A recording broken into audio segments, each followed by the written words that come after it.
Это программа «Актуальное интервью». В студии Александр Хавренко. Здравствуйте.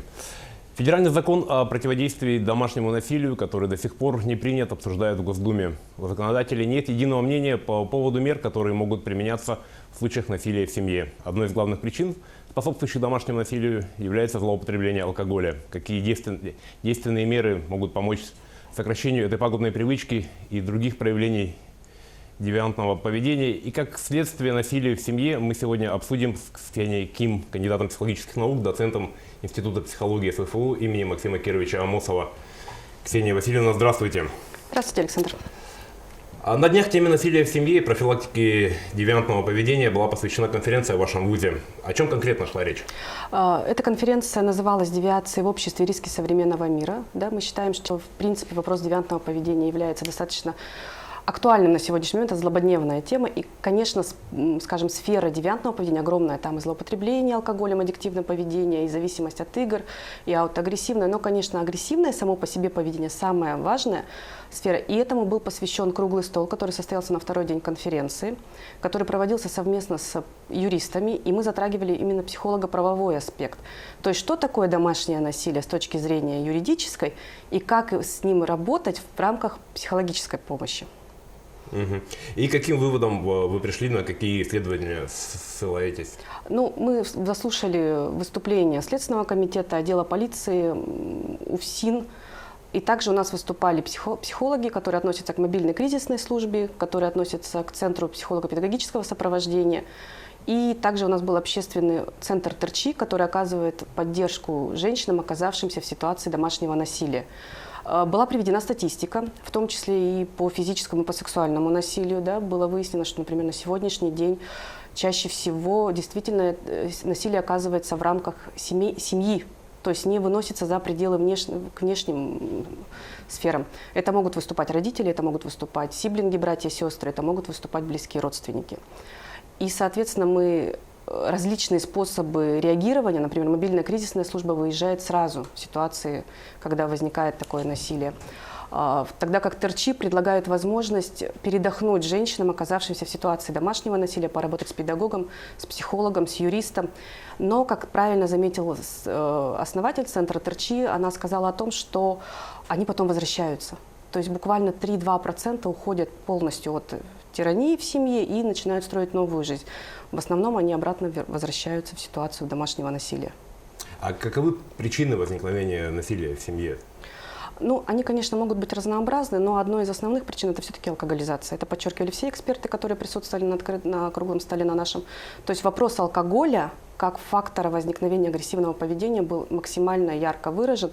И, конечно, алкоголь, ну, это большая проблема, да, которая, в принципе, возникает у нас и в молодежной среде, и у взрослых, и даже у пожилых, и у мужчин, и у женщин. Вот как раз-таки вопрос алкоголя у нас снижает и уровень благополучия. Так, например, у нас выступал Жигусов и Корякина, которые проводили большое исследование, посвященное ощущению благополучия. И выяснилось, что как раз-таки люди, употребляющие алкоголь, чувствуют себя максимально несчастными. То есть снижается уровень осознанности, и вот как раз-таки недополучают они ощущение счастья, скажем так. А вот в связи с домашним насилием, кому больше нужна помощь? Жертвам или все-таки тем, кто является источником насилия? Ой, тут, конечно, вопрос очень спорный, и очень правильный, и очень актуальный. Потому что, конечно, первая помощь, которая оказывается, это помощь жертвам. Да? Их надо убрать из этой ситуации, в которой они оказались, из ситуации насилия. И дальше работать с ними. Но вы правильно заметили, на самом деле сам тиран, который оказывает, да, неважно там по полу, кто это или по возрасту, с ним тоже требуется большая психологическая служба, работа в которой, конечно, на сегодняшний день, если честно, мало ведут. То есть у нас не работают с грубо скажу, с тиранами, с деспотами. Их просто либо, если это очень чрезмерный фактор насилия, их забирают юристы, и дальше с ним работает там Следственный комитет, прокуратура, полиция, может быть, УФСИН, если это оказывается, да, очень значимо. И все, психологи с ним не работают. Хотя вопрос, например, так называемых аффективных убийств как результат защиты от насилия, он очень важен. То есть когда жертва совершает самозащитное, да, вот какое-то преступление, пытаясь защититься от насильника. То есть когда очень долго ее над ней совершается насилие, и потом она совершает, собственно, акт вот попытки ухода. И действительно ее там, то есть происходит осуждение, это воспринимается как преступление, которое было совершено вне зависимости от факторов. А возможно ли перевоспитать тирана? Ой, ну тут такая ситуация, потому что психологи, в принципе, говорят, что перевоспитать человека невозможно, неважно. Да, то есть на самом деле вот, когда говорят, что со мной он изменится, не изменится. Да, человек сам по себе, характер формируется к 5 годам. Все. То есть мы потом меняемся чуть-чуть там куда-то в какую-то сторону, в зависимости от каких-то, может быть, ситуаций. Но в целом черты личности к 5 годам уже сформированы. Но я думаю, что на самом деле вот попытка сейчас сформулирую правильно, попытка именно коррекции такого поведения возможна, потому что если это не является именно личностными характеристиками, это очень часто тираны являются жертвами такого же семейного насилия, которое было проведено над ними в детстве. Да, то есть у них в семье это было нормой, и они эту норму перенесли в свою семью уже в взрослой жизни. Поэтому, конечно, если отработать именно с воспоминаниями детства, возможно, отработать с стратегиями там, защиты от стрессовых ситуаций, то я думаю, что это возможно. Ну вот мы привыкли делить семьи на благополучные и неблагополучные. И для нас благополучная семья – это достаток, но часто ли случается, что в такой вроде бы приличной семье тоже совершается насилие? Да, как раз это было затронуто одним из основных вопросов, потому что на сегодняшний день действительно и в школах, и вообще вот где-то, да, где это встает вопрос, что такое благополучная семья? Это социально благополучная семья. 2 родителя, да, оба работают, там нету там, алкоголизации и так далее, и на этом как бы все. И потом, когда вдруг, не дай бог, что-то случается, все говорят о том, что ой, мы вообще не ожидали этой семьи такого. И поэтому встал вопрос, и перед юристами, в том числе, и, наверное, перед законодательной, да, нашей власти, все-таки определить критерии благополучия семьи. И здесь, нам кажется, нужно уходить именно в некий психологическую составляющую, возможно, там, в стиле воспитания в семье, возможно, там, в наличии или отсутствии каких-то сложных отношений, да, либо психотравмирующих ситуаций, которые были в этой семье. Но именно сам вопрос вот на сегодняшний день о критерии благополучной семьи, он, наверное, должен выйти на первый план и стать таким значимым, где должны соединиться и деятельность юридической сферы, и деятельность психологическая. То есть юристы и психологи должны выйти здесь достаточно таким мощным общим фронтом, чтобы выделить вот именно критерий благополучности и с ним потом дальше работать. А вот как вы видите взаимодействие юристов и психологов в этом вопросе? Что конкретно надо прорабатывать и тем, и другим? Я, если честно, вижу их, конечно, в очень тесном сотрудничестве, но на сегодняшний день, как я понимаю, это не совсем возможно именно с точки зрения очень четкости в рамках юридической науки, потому что там либо было, либо не было. Да, и они работают по закону. Тогда как у психологов это все-таки работа с психикой, а психика это достаточно такая материя, которая, она не является очень четко определенной. Да, у нас состояния психологически могут меняться. Мы сейчас радуемся, завтра мы уже грустим.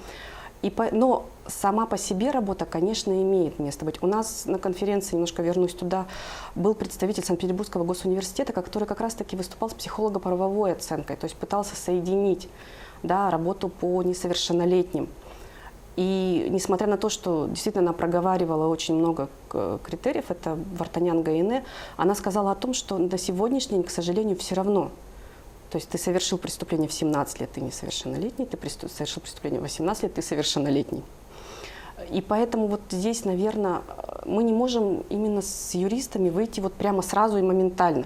Наверное, это нужно, чтобы через какой-то законотворческий акт, потому что республика, например, на сегодняшний день наша является регионом, единственным регионом, где у нас принят закон об ответственном родительстве. Мы единственный регион, который это принял. И я думаю, что в принципе мы можем пойти в такой инновационной, да, вот, скажем, сфере. Это именно работа юристов и психологов, но это, конечно, дело не одного дня и даже, я боюсь, не одного года. А вот в центрах психологической помощи, при этих центрах есть юристы, чтобы одновременно оказать и психологическую, и юридическую помощь? На сегодняшний день я знаю, что это такое есть ТРЧИ. То есть у них работает педагог, у них работает психолог, у них работает юрист, который помогает как бы отработать там вот ситуацию насилия. В остальных, конечно, это все-таки больше именно психологическая помощь. Да? Это мобильный кризисный центр, это различные центры поддержки семьи и ребенка. Юристов там, насколько я знаю, нет, хотя, наверное, он бы помог именно в попытке выйти, да, за предел. То есть что такое девиантное поведение? Это отклоняющееся поведение, но оно же может быть связано и с юридически противоправными деяниями. И тогда не совсем понятно, то есть мы работаем с, с психологической коррекцией, либо мы все-таки выходим в сферу уже юриспруденции, когда может совершаться, то есть когда уже, например, там, инспектор по делам несовершеннолетних приходит, да, работает с ребенком, либо это может быть уже действительно более взрослая, да, вот, сфера. Но в любом случае, наверное, юрист, по крайней мере, мог бы направить и помочь, да, вот, психологам, по крайней мере, скорректировать свою программу. А хватает ли у нас в городе, в республике подобных центров и насколько они востребованы? Так, ну вот на сегодняшний день у нас есть центр социально-психологической поддержки молодежи при Министерстве молодежи. У нас есть республиканские городские центры сопровождения ребенка. Они, в принципе, достаточно тесно работают со школами. И у нас есть центр психологической помощи студентам, который, собственно, в рамках СФФУ находится. И остальные это у нас частные центры, которые у нас появляются. Я рекламировать их не буду, потому что я сильно не ориентируюсь. Но вот это вот государственные. Мне кажется, что, конечно, на сегодняшний день их не хватает, потому что все-таки сфера очень большая. И вот республиканские центры все-таки и городские очень часто работают именно с отклоняющимся поведением. Но тогда как благополучные дети тоже могут испытывать потребность в психологической службе. И не всегда школьный психолог просто в силу, скажем, возможностей, потому что на сегодняшний день есть норматив, что в школе один психолог на 500 детей. Причем вне зависимости от звена, он может быть любой. И тогда получается, что очень сложно охватить, провести диагностику, провести коррекцию, провести профилактику и просто поговорить с ребенком. Поэтому, конечно, сами центры, мне кажется, чем их, конечно, не чтобы они там на каждом шагу были, но, в принципе, огромное, скажем, увеличение числа центров, оно было бы как минимум не зря. И, конечно, информация, которая бы распространялась среди родителей и детей, тоже бы помогла этому. То есть, когда знали бы, куда обращаться. Большое спасибо, Ксения Васильевна, за содержательную беседу. Это было актуальное интервью о мерах профилактики насилия в семье. Мы разговаривали с Ксенией Ким, кандидатом психологических наук, доцентом Института психологии СФУ имени Максима Кировича Амосова. Всего вам доброго.